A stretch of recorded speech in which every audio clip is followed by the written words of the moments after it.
They say silence can be peaceful. A quiet walk in the woods. A slow day spent painting. A calm night curled up by the fire reading. But in the heart of Connecticut, there's a silence that doesn't bring comfort. There's a silence that torments. Nestled deep within rolling hills lies the ruins of a town few dare to speak of. A place swallowed by the forest. A place cursed. This is Dudleytown. Founded in the 1740s by British settlers, the community was meant to be a thriving colonial outpost. But it spiraled into something far darker.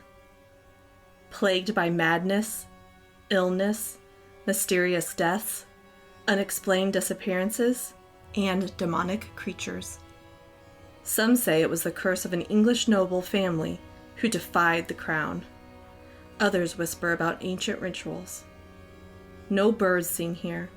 No animals stir. Even the trees seem to lean away from it.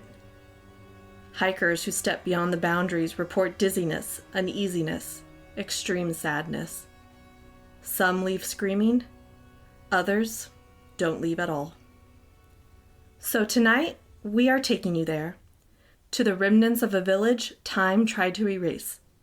So settle in, and don't mind the shadows creeping in at the corners of your room, because we're going deep into the woods, and Dudleytown is waiting.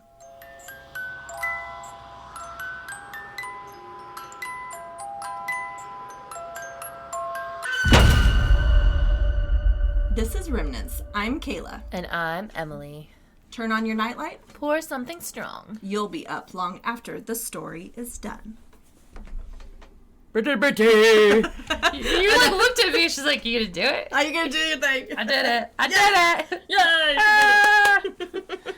Yay! Ow! Oh, no. My fingy. Oh no, Emily's. She's like, I gotta get out of here. She's cold. She's injuring herself. I can't breathe. She can't breathe. She's having a grand time. I gotta learn about Dudleytown though. Yes. Oh, Dudley. I'm just picturing a bunch of Dudleys walking around. Do. How many are there? It is not that. No. I have to tell you this this paranormal activity story. Okay. So it didn't happen to me, but my coworker, Okay. Darcel, she went on a work trip to Columbia, South Carolina. Okay. And she stayed at this hotel called the Moxie Hotel.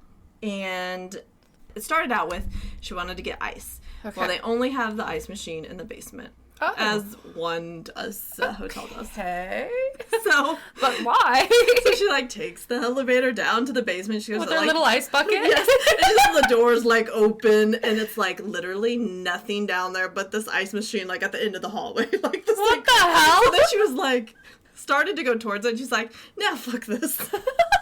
And so she turned back around, but the elevator had already, gone back up. So she's, dramatically pressing the button, because she just, said she felt, uneasy down there. She's like, I should not be here. She's like, this is fucking weird. So anyways, she goes back up to her room, no ice, and she goes to sleep. Well, there was, a desk in the room, and she had her laptop in her laptop bag sitting on the desk. Okay. She's woken up at 1:30 in the morning to the laptop falling to the floor. And she's like, there's no way it could have fallen, because it was, in her bag, on the desk. No way. But then, she's like, how you rationalize. You're like, yeah, sure. Well, second night, it fucking happens again. So she's convinced that something, followed her from the basement. She didn't get your fucking ice. I'm going to push your computer down. You come back and get your ice. Yeah, come get your ice. Come get your ice. Isn't it, wild? She, called to tell me. She's like, Kayla. And I'm like, it's still crazy if it only happened the one time, but the fact that it happened again. Also, I love that your coworker's like, I must call Kayla. Yes. I have a ghost. Yes. Kayla, the ghost man. Yeah. The Iceman ghost. There we go. So then we were, researching, and interesting. So, the Moxie Hotel is directly across the street from the state capitol. And so and the hotel is new, but there used to be, a bar where it stands. But in 1903, journalist Narciso Gonzalez was shot in broad daylight, right in front of where the hotel is. and he was shot by Lieutenant Governor James Tillman. Gonzalez had publicly criticized Tillman in scathing editorials, calling him unfit for office. So despite Gonzalez being unarmed, Tillman claimed self-defense and was acquitted. So the killing happened just like steps from the ice machine. Maybe. Yeah. So anyways. That's really cool though. It was like an injustice. So maybe it is his ghost haunting because like his killer didn't even get like didn't get punished for it. That's wild. And also I've been trying to think. I have an addiction to ice. Oh. I feel like if I were in Darcel's shoes and I was released onto the basement floor with a long walk ahead of me to get to ice, I think I would have done it. You would have done it, yeah. I've been like, if it's crushed, especially. If it's, she doesn't even know. She didn't get close enough. What kind of ice was it? Crushed ice, I would have done it. I'd do a lot for crushed ice. Even get haunted. I mean, if you're gonna get haunted anyways, you might as well. I know. To us, is like, this sounds like a great trip. Like, she was like freaked out. She came back from the trip so sleep deprived because she was like, I couldn't sleep. I'm like, this is like a dream trip for us. I know. Like, you just go on a normal trip and you get a free ghost. Rude. I mean, come on. Like, where's your recorder? You didn't set up your recorders. Where's the camera filming the laptop? Like, maybe there would have been yelling she could have captured. Like, ugh, I'm gonna have to get on her. Yeah. Okay, we've got to go to that hotel now. Yeah. Go set up shop by the ice machine. Yeah, we're going to follow her exact. Gonna go down, pretend to get ice, but not get it. Just the visual of just being tired and wanting to be done with your day and wanting ice and having your little silver ice bucket going down, down, down, down, down, just to be like, fuck this. No. No. Like, that's like something out of a show. Yeah. I'm glad she didn't get possessed, though. Yes, very glad. God, goodness gracious. Had to share that because it's pretty crazy. That's a good story. Mm-hmm. That's really good. Yeah. My coworkers don't have any cool shit like that. Oh. Tell them to step it up. Yeah. I'd be like, guys, get haunted for me. Yeah. Come on. Get haunted for me. I need to talk about you on my show. Yeah. So yeah, shout out Darcel. Hi, Darcel.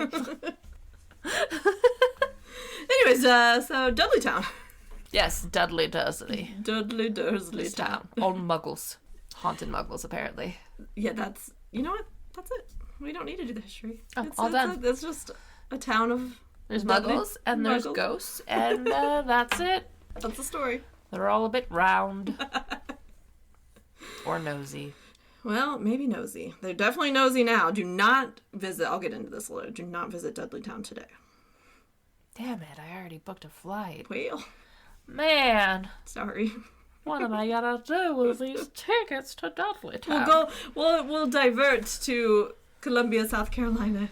Okay. To see the ghost. The ice ghost. The ice ghost. We plan big trips here. We do. Anyways. 300 years ago, there was a small but determined community in Connecticut called Dudleytown. Nestled between rolling hills and a lightless forest. Like, it's super dense. So, okay. There's no, like... sun. Okay. Dudleytown experienced a crazy amount of bad luck since its founding in 1747.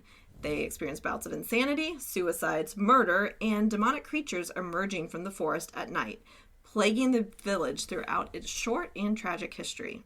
Casual. Is the land itself to blame, or was there truly a curse placed on the Dudley family? At its peak population, Dudleytown was home to only 26 families, and the rate at which its townsfolk suffered is scarily high. Huh. Today, Dudleytown is an abandoned settlement in Cornwall, Connecticut, with a reputation for being cursed. Only the remnants of cellars and foundations remain. It is located on private property, so do not think about visiting because you will get arrested for trespassing, which is why I'm telling this on our podcast, since we don't really have a way to go visit it. Yeah. It reminds me a lot of Stoll Cemetery. That's so weird. Like, the whole town? It's just...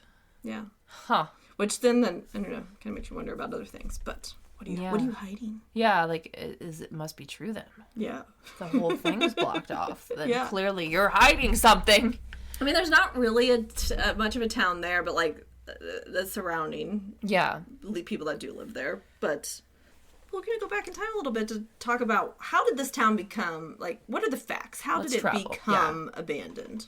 That means we get to talk about history. Yay! Kayla's favorite. Hey, it came in clutch on trivia last weekend. Oh, yeah. It was a very specific question. Your elementary school trivia. Yes.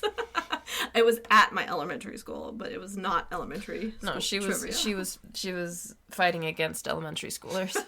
They had the adults and they had the children, and it was a very close battle. It was. But the children won. Well, we sadly did not win, but that's okay. No, you got one thing right, though, it sounds like. The history. It's like, had to name a Roman emperor. And you're like... I got this. I got it. Like a Latin major key. Oh, man, though, I was so afraid I had it wrong because, like, Lauren literally looked at me and she's like, I mean, you got a degree in classics. And I was like, well, that was fucking 20 years ago, practically. Like, if you get it wrong, then you're an idiot. Thank goodness I did not get it wrong. Thanks, Rachel. But back to Dudley. Okay, so there actually officially is no Dudleytown. It's part of a larger township in northwestern Connecticut called Cornwall. The name was given to the area because several members of the Dudley family settled there. They were super creative. They're like, what are we going to name this? Well, Dudleytown, because we're Dudleys. Like, what's my name? Dudley. I think the town should be a Dudley, too. Yeah, sure. We like it. The area lies near the border of upstate New York in the Berkshire Mountains, and the Appalachian Trail goes right through this part of the state. And, you know, Appalachians are full of a lot of supernatural stuff. Yeah, a lot of monsters, a lot of demons, a lot of weird people. So, you know, that maybe plays into some of what's going on in this town that you don't know yet. Just keep that in the back of your mind. Of course, you know, Native Americans were also in this area. Right. You know, I think they legit were, but, you know. You're like, Native Americans are a myth. I just feel like every haunted story, they're like, it was Native American. The whole fucking country was Native American land. Like, I don't know. It's like our weird way of transmuting our guilt into making them all a horror story. Yeah. Like, they were treated so badly by us that now they want us all dead. But also, there might be some truth to that. Like, I mean, I'm sure. They might have cursed the land. Like, you know, these white people come in and they're like... Or maybe push them out. Cursed the land. Yeah. unintentionally. Right. By being dumb little bitches. Exactly. So, you know. So anyways, I wanted to say that we did live there. And that forested land is now like part of like Mohawk State Forest. And it's just, the landscape is just very rocky and it's mountainous and an extremely dense forest. So that's a really ideal setting, like, to build a home. That's an ideal setting for a haunt. I actually looked it up on Google Maps, and it's like, it is like deep in the forest. It's kind of crazy. I'm like, why would you move there? It's like they just got there and they're so like, inaccessible. Yeah, they got there and like, it'd be really hard to get back out. I'm just gonna stay. Yeah, like maybe that was their plan. Like, I can't do this again. I live here now. Dudleytown was settled in the early 1740s by Thomas Griffiths. Griffiths purchased the land from Yale College at an auction in 1738 in an area called Mast Swamp. Trees from the swampy, tree-laden land were cut and sent down the nearby Housatonic River to create ship masts. Thus we have Mast Swamp. Ship mast. Oh, that's pretty cool. Yeah, I guess. Creepy, but anyway, it's cool. Yeah. It's a cool visual. It seems like it'd be a location like D&D. The ship mast swamp. Yes, exactly. It's, just further making it a super great place to settle. In 1747, Griffiths sold a parcel of the land to Gideon Dudley. So here's where they come in.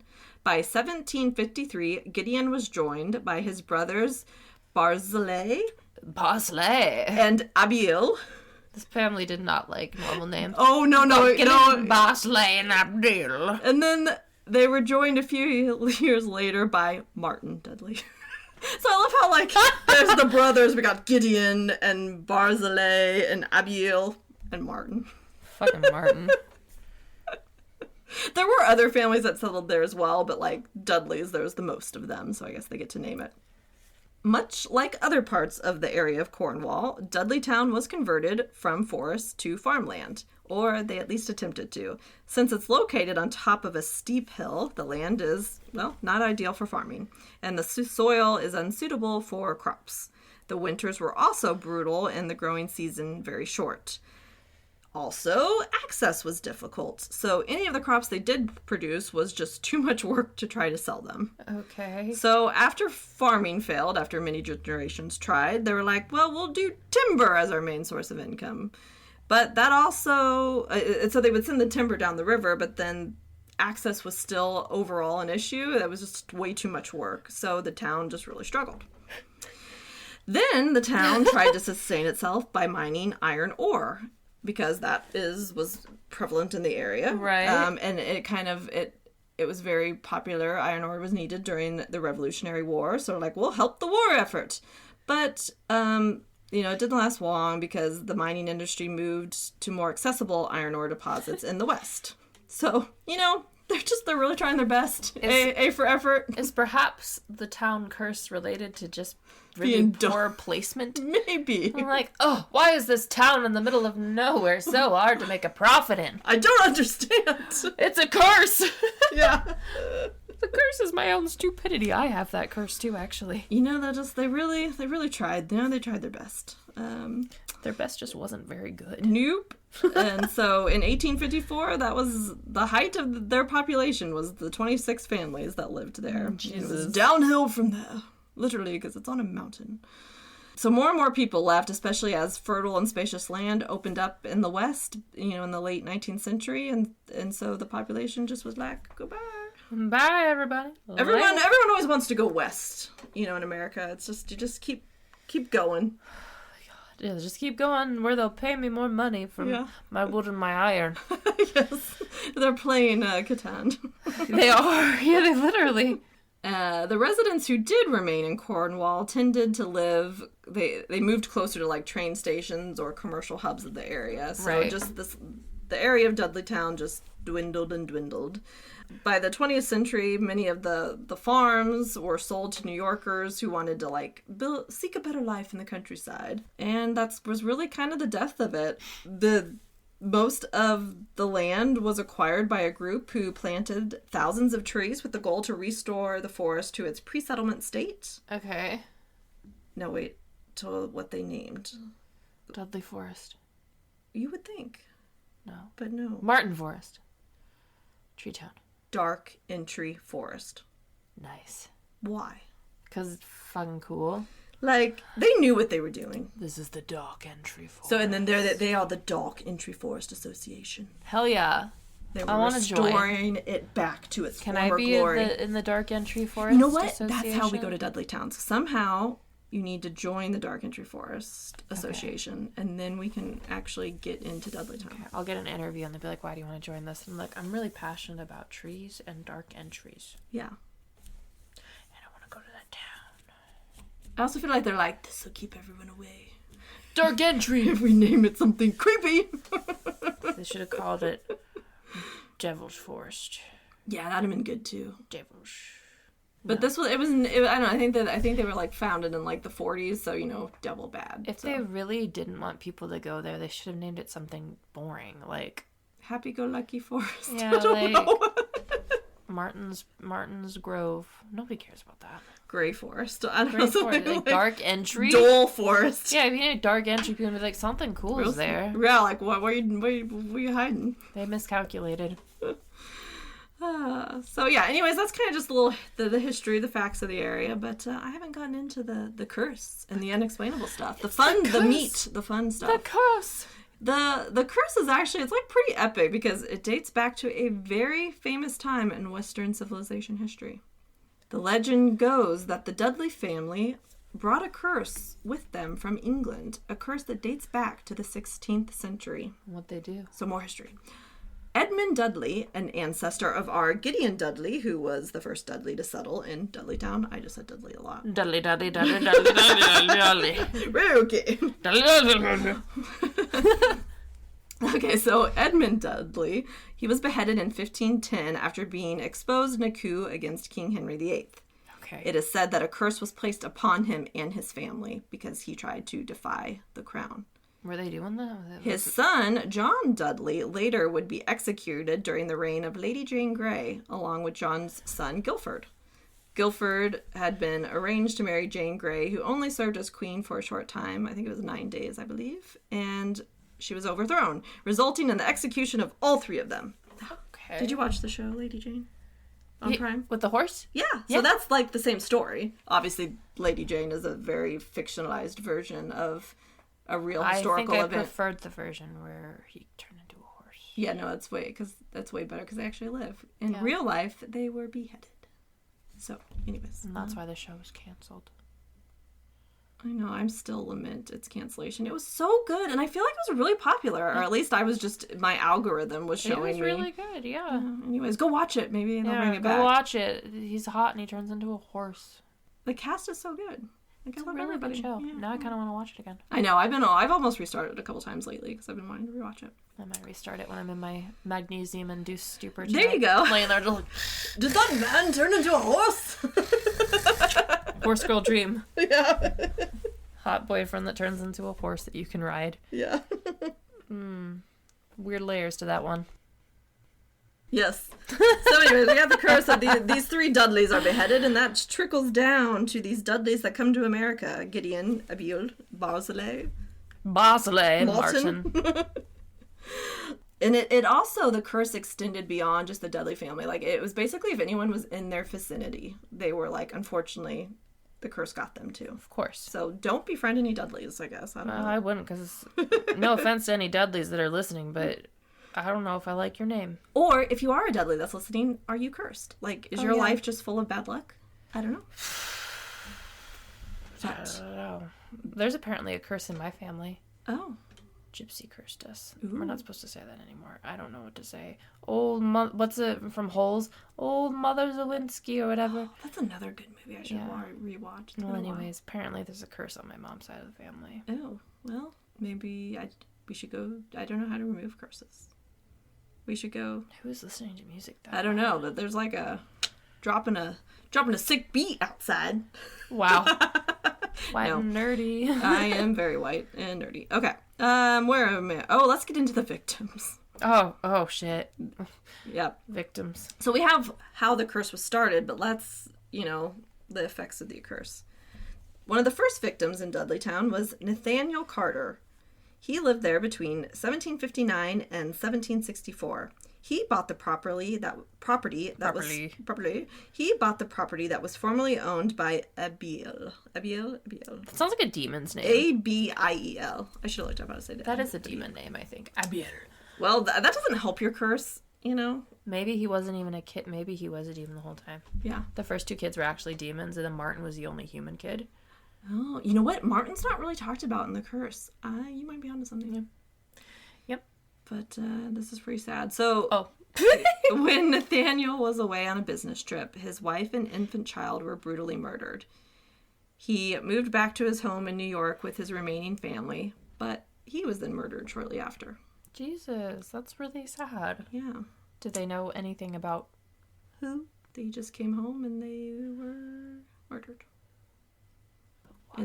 Yeah. Like, why would you just murder some random woman? I mean, in some of the stories I saw, like, it was Native Americans, and I don't know, maybe.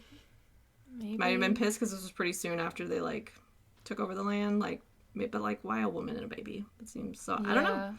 It seems there's missing info there. Yeah, it's just the easy scapegoat, which maybe it did happen. I mean, it wasn't a great time for anybody. But... Exactly, like, it definitely happened. Yeah, yeah. And especially if you were trying to get people to leave. Yeah. That might do it. Mm-hmm. Yeah. But now going back to Abiel, he himself would suffer from dementia and insanity. He died in the town at the age of 90. Now this one I could 90 is pretty old. So yeah. This one could be a more natural. The fact that he was still alive is an accomplishment. Especially in 17. Yeah, that alone seems like a supernatural feat. Right. What curse did he have? Yeah. Where's his soul? Well, he's a demon, so. Yeah. Yeah. It's coming together. Yep. And then we have Abiel's good friend, Gershon Hollister. All these names, man, they're going to be the death of me. Gershon, he fell to his death while building a barn for resident William Tanner in 1792. Gershon, no. Tanner soon after went insane, claiming that a strange animal from the forest killed Hollister. And so then talks of, like, demons became very common among the residents. That's interesting. Yeah. That's very interesting. Then we move into 1804. Sarah, the wife of Revolutionary War hero General Herman Swift, was struck by lightning in front of her home. Good God. Her husband, General Swift, went mad after hearing the news. What the hell? I think the moral of the story is don't move into the forests of the Appalachian Mountains. It is the moral of the story. Yeah, like Jesus. Because I could very much believe that there's just some weird fucking animal out there committing murder. Mm-hmm. And the lightning. Yeah, like, that's just dumb bad luck for sure. Jeez. I'm sorry. That's terrible. And for it to kill you. Oh, man. Yeah. Not done yet. Okay. One of the most well-known deaths is that of Mary Cheney, wife of presidential nominee Horace Greeley. She committed suicide a week before the election of 1872. Where did Mary grow up? Dudley. In Dudleytown. Greeley went on to lose the election to Ulysses S. Grant. The curse is to blame for both losses. Okay. I mean, I kind of think Ulysses S. Grant was probably going to be really hard to beat after the Civil War because, he was a general. But, right. But curse. Why his wife committed suicide right before the election is kind of crazy. Yeah. As the town entered the 20th century, the curse did not relent. Okay. One of the more unusual cases is that of John Patrick Brophy, a final resident of the town. The population was nearly gone at this point. But his wife died of consumption, and later his 2 children wandered off into the woods, never to be seen again. He, too, would take off into the woods and never return. Their house later burned to the ground in a mysterious fire. What? How do they know that's what happened, though? Like, how do they know people just wandered off into the woods? Like, was he just like, yeah, my kids just walked into the woods? That's possible. I mean, like, maybe he freaking murdered his family and burned the house to hide the evidence. I mean, but even if that's the story, that's also fucking crazy. That's true. Like, it's still really weird. Like, that's not normal, but it's just like... I mean, it's true. We don't really know. I mean, what happened, but... Huh. Yeah, either way, whichever version of it, neither of them's good. Yep. Well, yay. The curse's final victim, at least for now, happened to the Clark family. Dr. William Clark, a leading expert in cancer at the time, had purchased property in Dudleytown in 1900. His house became a holiday home for himself and his wife. In the summer of 1918, they were on holiday when Clark had to take an emergency trip back to New York for business. Upon returning home, he found his wife in complete distress and insanity, claiming that there were strange creatures in the woods. Soon after, she committed suicide. What the hell? Yeah. Clark would remarry and remain in the area until his death in 1943. He helped to found the Dark Entry Forest Association, which has helped preserve the surrounding forest and site to this day. Huh. That's interesting, because I almost wonder if, like, he believed her, and he's like, I need to keep people out of this forest. Maybe. Or maybe he saw stuff, too, and, like... Yeah. I'm not gonna lie, this is one of the first ones that I'm like, I don't know if I want to go there. I don't know what's happening. But you should, like, Google the place. Like, it reminds me... I mean, granted, we are city girls, but it, like, reminds me when we were, like, in the deep woods of Arkansas, and it's just, like, there's no one around. It's just... The trees are so thick, there's no buildings, there's no nothing. It's so interesting that he bought it and made it illegal to enter. It is really pretty. It does look haunted, though. Yeah. Like, you just look at it and you're like, that's some Blair Witch shit right there. Right. That's crazy. Yeah, some of the pictures, like the Curse of Dudleytown and, like, the images they have, it's like, ooh, dear. Yeah. And the strange creatures thing, like... Wonder what. Yeah, what is it? Like skinwalkers? What are we talking about? Or is it just is it like a hidden group of people that are just yeah, like some village shit? The village, like when they had the whole outfits, like yeah. I mean that they talk a lot about families in the Appalachia that just don't come out. Maybe. I mean, you wouldn't even know they're in there. It's the woods are so thick. Yeah.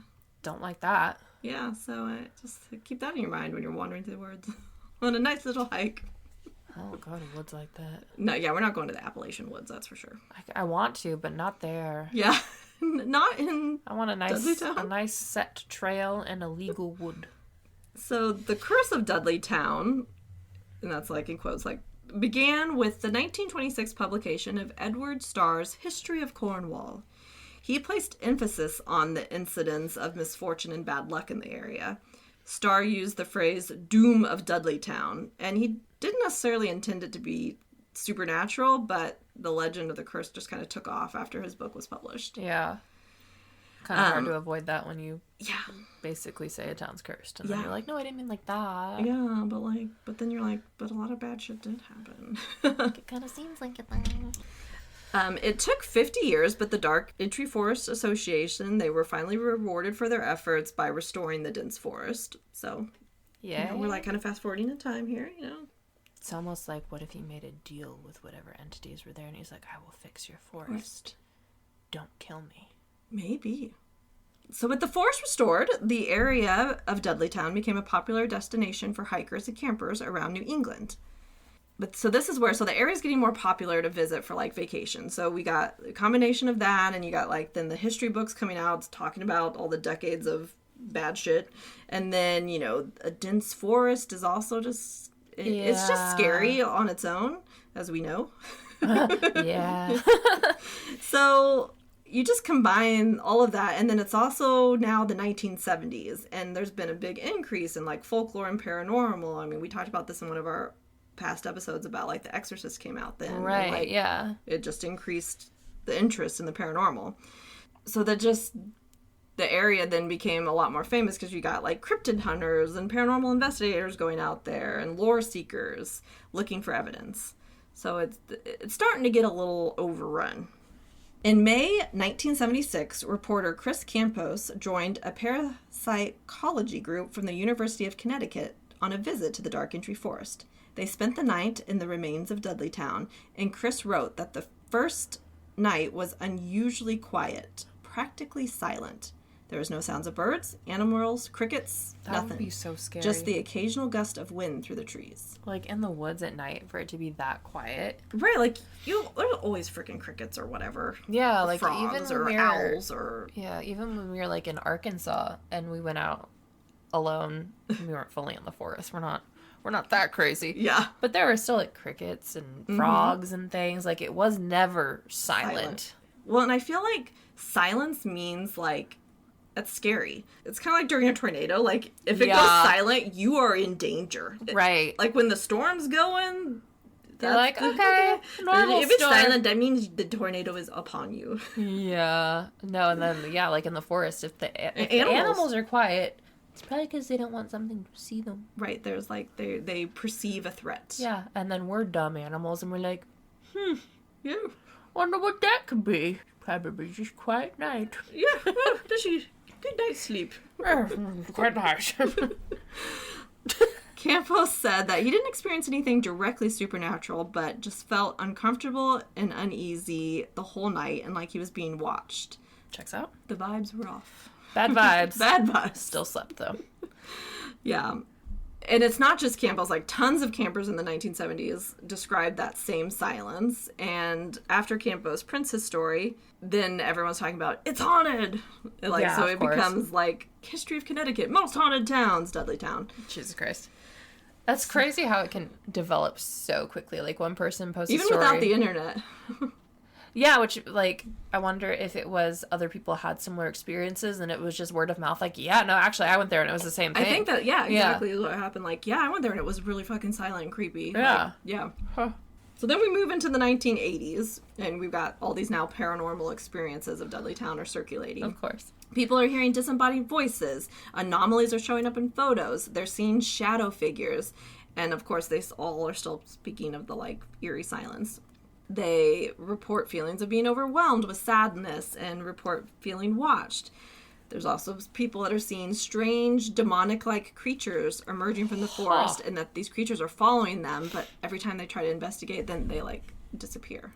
And that's weird, because that's matching historical accounts, which is really freaking creepy. Yeah, so then you've got this mixed also with, it's the 80s, it's the satanic cult stuff, so a lot of, like, rituals were also happening in the forest. Oh, yeah. And that just started to really piss off the locals, because you got these people, like, it's one thing if you got people just, like, tramping through your woods, but now you've got, like, people doing ritualistic shit, and it's like, this is my backyard. Yeah, like, let's not try to be sacrificing things to the devil. Right? Like, that'd be really nice. Yeah, like, hey, this was actually just for hiking. So part of me wonders, too, it's like, does that play, like, I mean, I think a lot of that is people don't know what they're doing, but, like, they're conjuring up shit that they shouldn't have been? I mean, there was already something happening there. So are you making it even worse, or... I don't know. Possibly. And I believe a lot in bringing energy to things or worsening it, and yeah, I don't know. It already had a lot of bad energy, so it didn't need more. But despite all the complaints, the town just getting more and more popular, and we're now moving into the 1990s. Okay. Greg Soltes. Well, I don't know. How would you say Soltes? Greg Soltes? Soltes? Mm-hmm. Soltes. Yeah. All right. So we've got Greg Soltes, who was a college student from Connecticut who visited Dudleytown in 1996 and took photos that he claimed contained evidence of the paranormal. Okay. He says he was a skeptic at first, but after seeing what he captured in his photos, he became a believer. Can you guess what he then did with these photos? He is living in Connecticut. And there's possibly a famous couple also living in the Connecticut. Warrens. What? Oh my god! You guessed it. How did I know? You're so smart. So smart. It was kind of fun as I was researching this. I was like, they just randomly showed up. Pop They're like, pop, hello, here we are. It's me again. Jesus. So he showed the photos to Ed and Lorraine said that his photos were the best evidence she's seen of Dudleytown. So they had already been aware of Dudleytown, and I guess they, like, during this period of time, they were, like, going to, like, high schools and colleges and, like, giving presentations. So they were kind of already talking about Dudleytown. The Warrens claimed that Greg's photos captured electromagnetic energy that they called ghost globules. I don't know what those are. Do you have the picture? I, like, tried to look it up, and I've been trying to look at it, too, and I'm like, now I don't know what a ghost globule would look like. I just think of, like, the little green slimy guy from Ghostbusters, yeah. which that's what I envision, because I'm like, what's a globule? I know, like, is I just picture a glob, I guess. Is it an orb? Is it a more defined orb? Dudleytown looks cool as hell, though. Like, some of the abandoned houses. Right. Not gonna lie. And then some people, like, I'll kind of get into some, like, accounts from people, but, like, people aren't even sure, like, the pictures we have are, like, from the 90s at the earliest. Yeah. Because people just, they haven't been recently. That's fascinating. So you, like, wonder what is still even left, but the forest claims it back. Yeah. But... That's really neat. So, if the Warrens start showing Greg's photos in their presentations and talking about the dark entry forests, and they talked about how haunted this area was and to not go there. So, of course, people are going to go there. Right. Like, I guess Lorraine would be like, it's super haunted, so don't go there. Yeah, like, it's really scary. You're going to see something. You shouldn't do it. Just don't go, okay? Yeah. Okay, good. Don't do it. Yeah. This poor area. So then, so Greg's photos, 1996. What famous movie comes out in 1999? That takes place in a forest. Blair Witch Project! Yep. Ah! So, of course, this movie comes out, and then there's a bunch of people just descending on Dudleytown because they want to make their own found footage film. Huh. This is the last straw for the area of Cornwall. And it has to do mostly with fires. People are vandalizing. I guess some small fires were started. So the Dark Entry Forest Association is like, we've literally spent decades regrowing this forest, and we ain't letting you burn it down. So they officially closed the area to the public in 1999. Okay. So they ruined it. Yeah, for real. I mean, it'd been like a long time coming, but like the fires starting was like the final straw. That is so interesting, though, that it's somewhere that I haven't heard until tonight, and that it was so renowned that they had to close it down to get people to stop going. I mean, I don't know how many. I mean, I don't know if it's just a bunch of people in and around Connecticut, you know. It's kind of like Stoll Cemetery, like True. Here. It's in Kansas. Like, I'm not... But that's a cemetery versus a forest. Yeah. It's interesting.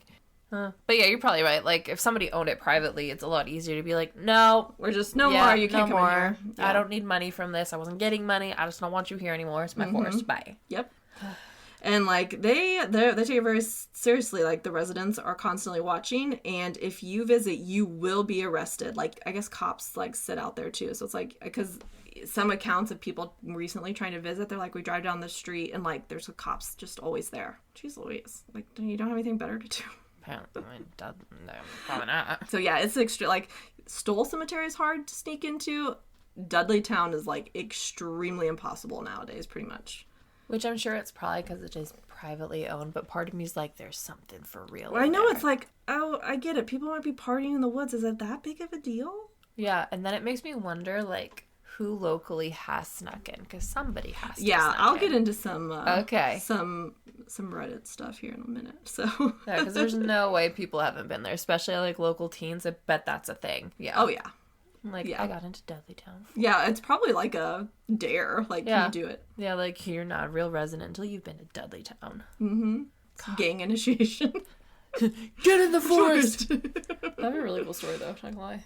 So, you know, it's like, I'm a skeptic sometimes. Like, I can totally believe that, like, you could just chalk up the curse to, like, it's a lack of viable resources and a poor choice of land to settle, and just, you know, it's the 1800s, 1900s bad shit's happening. But this is, like, why I wanted to also go into Reddit, and I was on TikTok, too, because it's, like, that's where you can, like, read people's, like, accounts of visiting, because, like, I can't visit, so it's, like, I want to hear what people's stories are, and then this is what, so I think that's where that's how I had even found this topic. I think I was on some rabbit hole on Reddit, and I, like, saw this town mentioned. I was gonna ask, like, how did you... And then it's, like, I started reading these stories, and it gets you, like, thinking, like, okay, because you're like, okay, maybe it's just all, like, made up. But then it's, like, when you hear what's happened to people, it's, like, you know, it's maybe some of it is exaggerated, but, like, I don't know. Like, you can't discount, like, what someone experiences. Right. Yeah. To that degree. Like, that's a lot.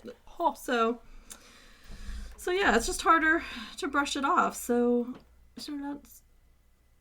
Hello? My ceiling likes to make noises. If I didn't know better, I'd say it sounds like there's somebody above you. Yep, I just ignore it. I don't know. It could just... part of me is like, it could just be like an animal in my attic, but, like, I'd feel like it'd be scratching and stuff, not like tap, tap, tap, tap, tap.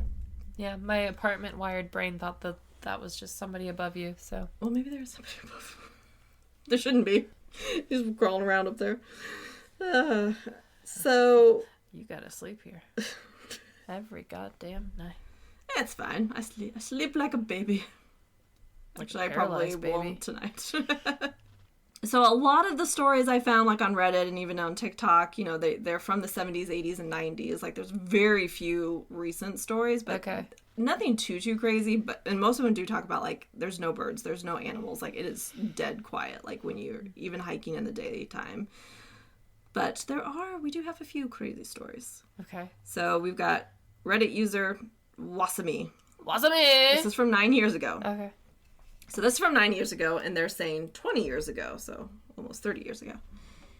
20 years ago or so, I went there a few times. One time in particular, myself and two friends made a serious attempt to see if there was something paranormal.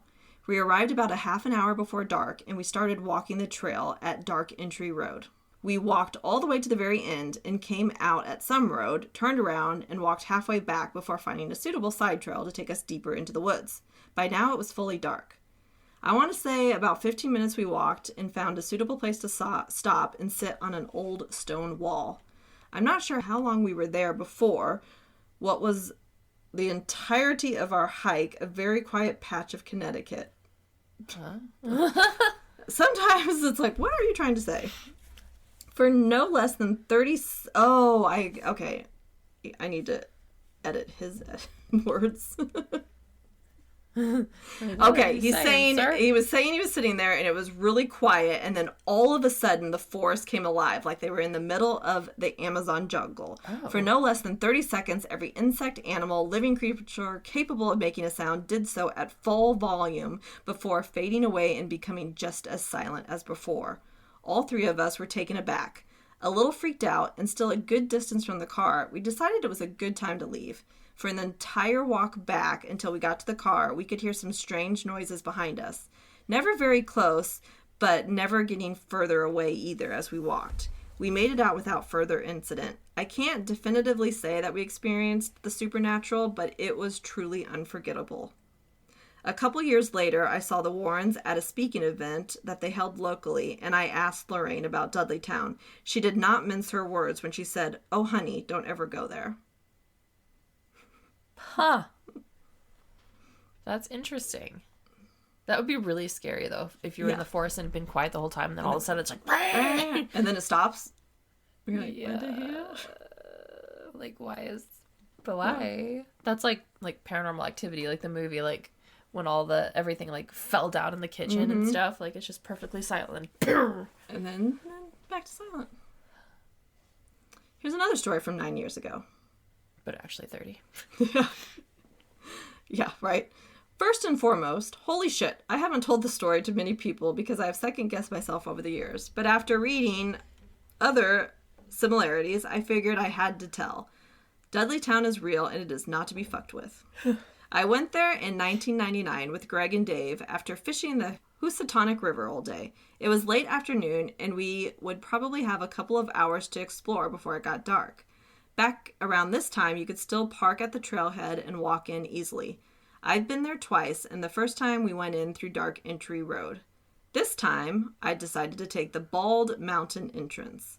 On the hike, it got eerily quiet, and we kept hearing a dog barking that never showed up, even though it sounded like it kept getting closer. We walked off the trail near the well in the center of town and were surrounded by thousands of frogs on the ground everywhere. They were all over, and no matter where you stepped, you were either stepping on frogs or having them leaping at your legs. Nearby, a shadow darted off into the woods, spooking the hell out of me since the sun was facing in the opposite direction, thus creating shadows opposite of the one we saw. Between the shadow, the dog, and the frogs, we decided to leave. I jokingly yelled, "Dudleytown is bullshit, fuck this place," teenage idiocy. On the way out, our footprints in the trail were freshly wiped clean, and "help me" was written in the ground. I assumed Greg or Dave did it, but that we were together the whole time. I got goosebumps, feeling as though something was watching us. Mind you, I have grown up in the woods, and my family had a primitive hunting cabin in Goshen, and I spent a lot of time there. I'm no stranger to being alone deep in the woods, but this place feels off. After leaving and getting home, I went to sleep and woke up violently ill. Profusely vomiting and unable to keep anything down, I went to the doctor. After multiple tests, the doctor said I had a strain of food poisoning that he had never seen before. I was put on a liquid diet for a week and lost 15 pounds. About 2 weeks later, I felt better and never had any recurring issues. Now I am definitely a skeptic and don't believe in fairy tales and ghosts, but for the life of me, I cannot explain or make sense of that day other than something supernatural occurred. There are no animals in Dudleytown, little sun breaks through trees, and there are caves that go miles below the surface. I used to work with a guy named Bruce who lived in Kent, and he told me there are hundreds of mines in those caves. He told me of seeing a child run off into the woods as he drove Bald Mountain Road at night. I recently brought this up to Greg and Dave, and they both remembered it exactly the same. Dave said he went back once because paranormal activity is a curiosity of his, and more happening occurred to him as well. Orbs and crying sounds that kept moving in the woods. Dave and myself are avid outdoorsmen and would recognize if it was a coyote or an owl. He said it sounded alien or demonic. Either way, after 18 years, all three of us remember the same stuff. From the dog to the frogs to the shadow to the "help me" written in the ground. Oh yeah, they were both adamant that neither of them wrote it. They both asked me if I did, which I sure as hell didn't. I no longer live in Connecticut, and here access to Dudleytown has been prohibited, but there is definitely something, in all caps, strange in those woods. Huh. That is so terrifying. Yeah. And then it makes you wonder, okay, who's in the caves then? Mm-hmm. Yeah, I didn't really even get too much into the mining because I couldn't find a ton about it. But yeah, it's like, if there's old mine shafts out there, like, maybe more deaths happened. I don't know. Right, and like how easy, like... People living in the mines? And how well, like, how well's the signage there? Like, do they have mine shafts? They're just open? Right. Walking through these dense woods and bam! Mm-hmm. And you're dead in a cave. Yeah. It just does not sound like a great place. No. I've got a couple of, like, more shorter, like, those two were the two longest, but This one from Reddit as well. Bag of lettuce. Oh, nice. Posted 14 years ago, but my friends and I were there about 10 years ago. 24 years ago. My friends were there about 10 years ago. The account they told me was as soon as they passed into Dudleytown, their cell phones went off and their car died. They could not get their car to turn back on. They pushed the car out of Dudleytown, and as soon as it crossed the line, it turned on without even turning the ignition. I thought they were full of shit. However, they're really good friends, and they have no reason to lie. So who the fuck knows? God. Here's another story from posted 14 years ago. We are making a film about Dudleytown after 6 years in the works. You can check out the teaser here on Reddit. It has been the hardest thing we have ever done, including malfunctions, strange occurrences, legal letters, and even 8 members of the film crew being arrested after being stalked by the dark entry forest. Oh my God. Partly I just, wanted to show, it is no joke. All these stories are, they are fucking crazy, these Dark Entry Forest Association people. Which is, I get you don't want people in the forest, but, why are you so intense about it? Right. It's kind of weird. This one's a good one. So this was 3 years ago. I've gone to Dudleytown probably 30 times, both day and night. Very weird place. There's the weird pagan rituals that were done there. It's an evil presence. The locals police the entry road. Oh, yeah. I think it's just a type. I know what he or she is trying to say. One woman met our car many times, just jumped out of the bushes. Crazy. What the hell? This was in the 90s. So, apparently these residents are, crazy. There was multiple stories of, people chasing them away. And what's the town outside of it called? Cornwall. But it's it's kind of far away. So it's just the closest. It's Dudleytown's been kind of incorporated into Cornwall, but Cornwall proper is really not that crazy close. I'm just looking at Cornwall because I wanted to see what it looked like. It's really little too. Yeah. I mean, you're in the northwestern corner of Connecticut. It's pretty isolated. They have a visitors page. Oh, we have to visit. Shocking. The Dark Entry Forest Association? Or Cornwall? Cornwall, the greenest town in Connecticut. Woo! Well, yeah, it's very green. That's all there is. And creepy stuff in the green woods. That's really interesting.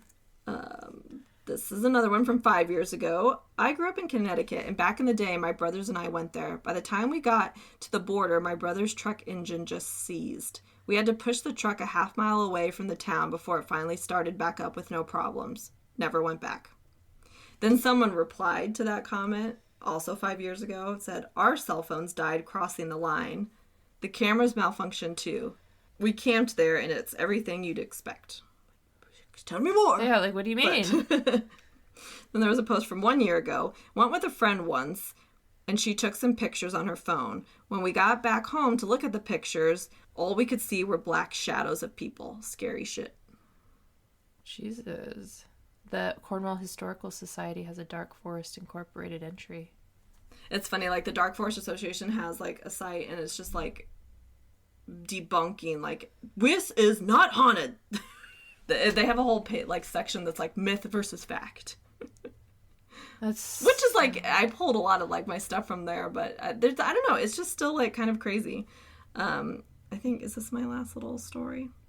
Posted 1 year ago. I went there in 2008 with friends, and our car died when we tried leaving. Luckily, the third time the car turned on and we bolted. I mean, there's just a lot of and I obviously didn't pull every time someone's yeah, our car died. Why are people's car dying? Right. And cell phones not getting service. You're pretty remote, so that one can kind that's of normal. But the car is dying and then starting back up as soon as they get kind of further away is really crazy. Yeah, it does make me feel because you hear that story about land and stuff, that there's something, even if it's not paranormal, there's some weird electromagnetic thing going on there, and it disrupts mechanical. Which I guess that could be. Yeah, what's then is interesting with them being so freaking weird about it. Is there something that they know about there that they're trying to... Is it Skinwalker Ranch? Yeah. Maybe because, these creatures that people sometimes see, it's Yeah, the creatures, and then there being so many things underground. There could be... Maybe there's some weird sort of mineral deposits or something. I don't know. So anyways, are we going to go? I really kind of want to go to the town outside of it and just see how close we can get without. It kind of looks really pretty too. Yeah, that's like a lot of people are like, hike during the day. It's great. Yeah, like I'm kind of curious. I did find there was someone on TikTok said that you can get to Dudleytown if you use the emergency service routes. I don't want to be arrested though. Yeah. I'm very curious, but with the amount of murder in Dudleytown, I'm also like, on the off chance there is something paranormal there, I don't want to find it. What? Yeah. We need to send someone else. Like, we need Ryan and Jane. Yeah, I could stand to lose 15 pounds, though, if I get, like, whatever weird bug that guy got. Right? Maybe he drank the water like I did in Arkansas and was sick. Maybe it was like a frog curse. I also like there's no animals except for the field of frogs. Right? But it's kind of random. No animals. Frogs! Yeah. Frogs aren't animals, I guess. Right? I don't know. No signs of life anywhere except for the 100 frogs. That's it though. That's it though. But no one else talks about frogs. I don't know. He just got the random frog plague. Yeah, it's a weird place, I guess. You never know what you're gonna get. It's a bag of random paranormal shit. Usually stories like that don't creep me out as much, but this one really creeped me out for some reason. I don't know if it was like, I feel like it's the people keeping you out of it aspect. Yeah. And then the history being so weirdly like connected. And like there is a lot. I mean, for it never being that populated, there's a lot of fucking death that happened there. Like a lot of death and a lot of insanity are surrounding the same sort of reports, like seeing things in the woods. Right. So you're like, are they all just collectively hallucinating, or is there actually something in the fight? And you know what? It's the Appalachians. Like it's coming back to that. Yeah, like it very well could just be freaky people hiding in the woods or in the mountains, in the caves. Yeah, it is. It's like the village. Yeah. That's why they're trying to keep people out, because there's like this little 1800s type of family in there. Yeah. Well, the image of like the people that were alone in the woods, like that one lady whose husband left and came back and she went insane, just thinking of her being isolated up there and seeing things in the woods for who knows how long. Yeah. That's terrifying. Mm-hmm. Like, you could make a whole movie on that. Oh, yeah. Ugh, that's creepy. Start writing a book about it. Yeah. Ugh. That's how I know I'm getting tired, when I'm just, like, scared all of a sudden. Oh, no. I'm just like, oh, God, now I gotta drive home in the dark. Yeah, the dark, and there's gonna be a creature that comes out and gets you. The creature. So, yeah, anyways, that's a good one. It's a good old American ghost town. That's really good. Story. Never even heard of it, and now it's probably one of my favorite stories I've heard. Yay! Yeah, good. It was really good. I usually don't get to surprise Emily. No, I've never heard. It was really spooky too. I got chills like multiple times, and not like those, like the ones that start like at the top of your head where you're just like, ugh.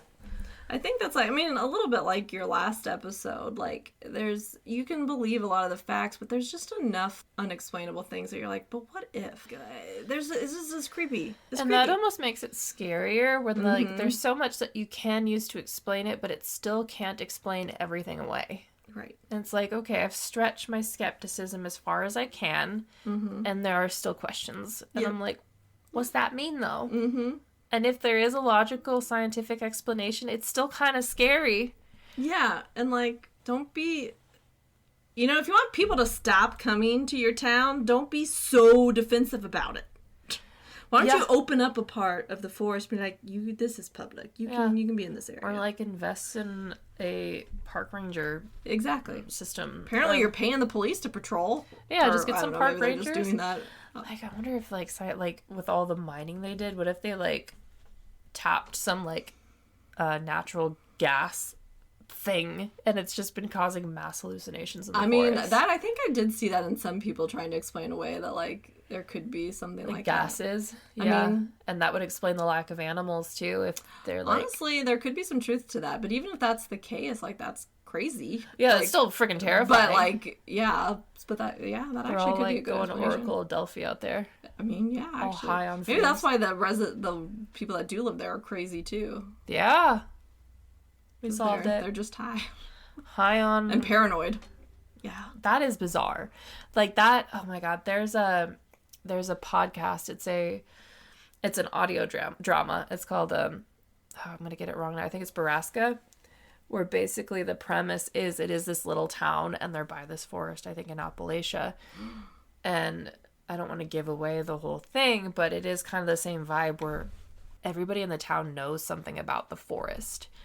And the adults seem to know it more than the kids. The kids know it as like it's a scary story. It's really cool. But for some reason, when people get to a certain age, they know something. Ooh. And it changes. And the adults of the town protect the secret that's in the forest. Ooh. And it's like this whole, it's really good. You should listen to it. Yeah. It's fantastic. It has that feeling though, where it's like for some reason this town is protecting the secret that they have. It sounds like very like similar. Yeah. It's actually, yeah. You should listen to it. It's phenomenal. Okay. It is very disturbing though, but it's really good. Okay. I'll listen during the day. Yeah. It's got, I can't think of his name right now. It's got the guy who plays Jughead in Riverdale. Cole Sprouse? Yes. He's the main actor in it. It's really good. Nice. 10 out of 10 recommend. Okay. Maybe I'll listen tomorrow. Yeah. Not tonight. No. Part of me wanted to watch something spooky tonight while I was settling down, but now I'm like, no. I got real spooked. We always do. Every time we record, I'm like, ugh. Yeah. I guess that's good. I guess that's the point. Yes. Are you scared? Did we scare you? Did we scare you? We did just do back-to-back talking about spooky things, so I think we're at our limit. Yeah, we really get ourselves going. Mm-hmm. And also at my limit because it's 10 o'clock. On a school night. And I was up forever last night. Well, it did storm pretty bad in Kansas City last night, so at whatever point we release this episode. But we'll remember the storm and the hail. Remember the storm. And the 4 hours of sleep I got. Well, let's get you home, so we'll wrap this up real quick. Listen, leave us a review. Yeah. Tell us you love us. Yeah, please say nice things, leave reviews, follow us on Instagram at Ribnitz Paranormal. Thanks. And we on the TikTok too? The Tiki-Taki. We also have a Facebook. We have all the things. I think we have a YouTube too. Yeah, and YouTube, duh. I think Twitter or X, whatever, is the only one we don't have, but like, blah. Blah. Anyways. I've never liked Twitter. I've never really have either. I've never used it, so visual I'm not going to start now. Heck no. Yeah, anyways. Enough rambling. Stay spooky. And stay curious. Toodaloo. Don't go into the woods. Especially if you're a Dudley. And if you do, put it on Reddit. That would be grand. I need more recent stories. Preferably don't tell us a story from 30 years ago. Yeah, I also need more stories about the strange demonic creatures. There was not very much of that. Also, can people that are braver than us, not by our recommendation, obviously, we don't want to get in trouble, but if somebody happens to want to go check out those woods, apparently there's a way to do it. We mentioned it earlier in the episode. Yes, take the service route. Yes, but you didn't hear it from us. Yeah, because don't go, because like they will like arrest you. Yeah. For trespassing. And Lorraine Warren said not to do it, and she is known to be completely truthful and not at all a con artist. No. So. No. Yep. Good night. Or is it Dumbledore is closing the good luck?